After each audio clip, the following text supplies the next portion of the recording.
Bonjour chers amis, parlons des problèmes de la Ford Fiesta. La gamme de moteurs était déjà assez diversifiée au début de la production, et s'est élargie au fil du temps. Le moteur à essence de base était le moteur à 4 cylindres Duratec de 1,25 litres déjà connu de la génération précédente. Disponible en deux versions de 44 et 60 kW. Les réglementations sur les émissions de gaz d'échappement ont influencé la construction du moteur et, de ce fait, la nouvelle Fiesta ne fournit que des paramètres dynamiques moyens, elle est adaptée à la conduite en ville. Le moteur, surtout la version inférieure, perd rapidement de la puissance dans les pentes raides ou lors des accélérations à des vitesses plus élevées, en particulier sous des charges plus élevées. La différence de dynamique entre les versions plus faibles et plus fortes se fait surtout sentir à des vitesses plus élevées. La consommation est d'environ 6 à 6,5 litres. Côté fiabilité, les deux moteurs fonctionnent très bien, en tenant compte du kilométrage réel. Si le seuil de 200 000 km approche, le moteur peut déjà être mécaniquement surchargé, par exemple en affichant une consommation d'huile accrue et des performances inférieures. Si vous souhaitez tester davantage les capacités du châssis, vous devriez choisir un moteur 1.4 plus puissant de 71 kW. La consommation moyenne de carburant est d'environ 7 litres. Le moteur à essence atmosphérique le plus puissant de la Fiesta est le 1,6 TIVCT de 88 kW, après la mise à niveau de 77 kW. Le moteur 4 cylindres en aluminium est équipé de temps d'ouverture variable des soupapes d'admission et d'échappement. La consommation du moteur est en moyenne d'environ 7 à 7,5 litres, et une conduite plus dynamique augmente la consommation à 9 litres et plus. Le moteur bénéficierait d'une 6e vitesse, ce qui réduirait la vitesse sur l'autoroute, et donc la consommation de carburant et le bruit. Ce sont des moteurs très intéressants 1.0 EcoBoost Turbo 3 cylindres, disponibles en deux versions de 74 et 92 kW. À bas régime, le moteur est un peu plus bruyant et ne renie pas sa conception à 3 cylindres. Au-dessus de 2000 TR/min, le moteur fonctionnera silencieusement et offrira des performances correctes, surtout dans le cas d'une version plus puissante. Le trou turbo à bas régime est perceptible, mais moins prononcé que sur la Focus plus grande. La consommation moyenne est d'environ 6 litres, l'avantage est qu'une conduite encore plus dynamique n'augmente pas trop et s'inscrit généralement à 8 litres. Ford Fiesta 6.Gen, 1.4 TDCi, 1.6 TDCi. Les amateurs de diesel ont le choix entre le 1.4 TDCi, 50 kW, et le 1.6 TDCi, 66 ou 70 kW, turbo diesel. Les deux moteurs se distinguent par une accélération sophistiquée et une consommation de carburant raisonnable d'environ 4,5 litres. Le moteur le plus faible satisfait les conducteurs les moins exigeants sur le plan dynamique, le 1.6 TDCi plus puissant permet déjà une conduite plus agile même lorsque le véhicule est chargé. Par rapport aux moteurs à essence, les moteurs diesel ont une position plus difficile, notamment en raison de leur prix d'achat plus élevé, de leur entretien plus coûteux et, dans le cas du 1.6 TDCi 16V, 66 kW, d'une fiabilité encore plus faible.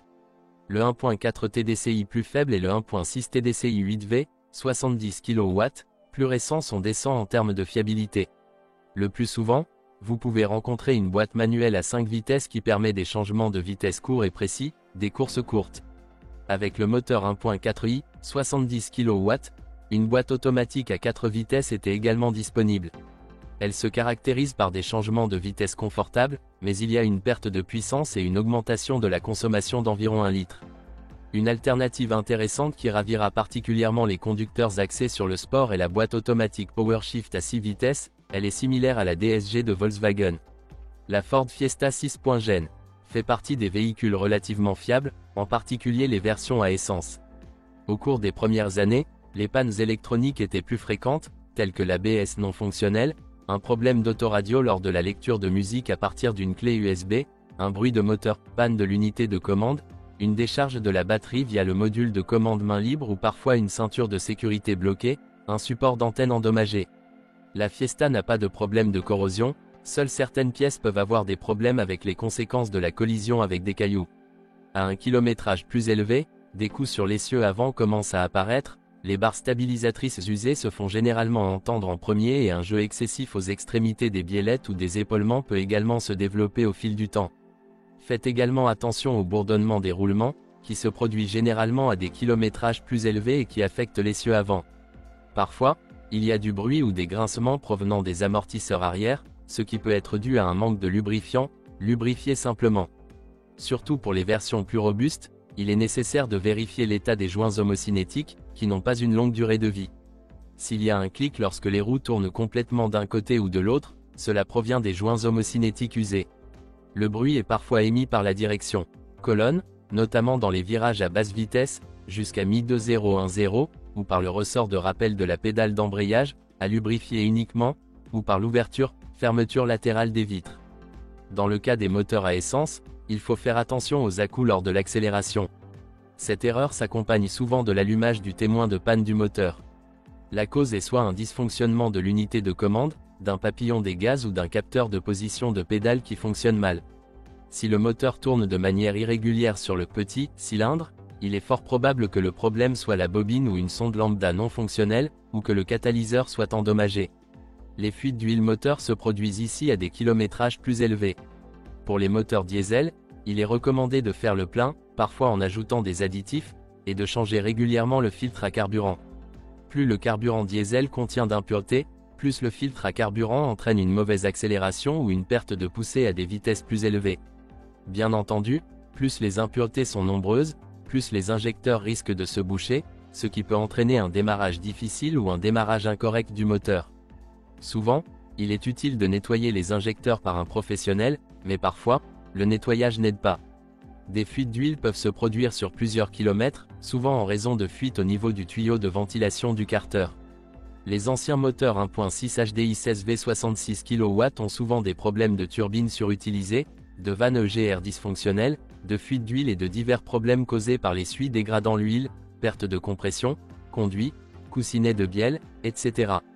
Avec le 1.6 HDI, lors de la vidange de l'huile moteur, il est impossible de vidanger toute l'huile en raison de la mauvaise formation du carter d'huile, il est donc recommandé de changer l'huile moteur plus fréquemment, max 15 000 km, en la rinçant avec de l'huile fraîche ou de temps en temps, au moins une fois, à 100 000 km, démonter et nettoyer correctement l'huile du carter.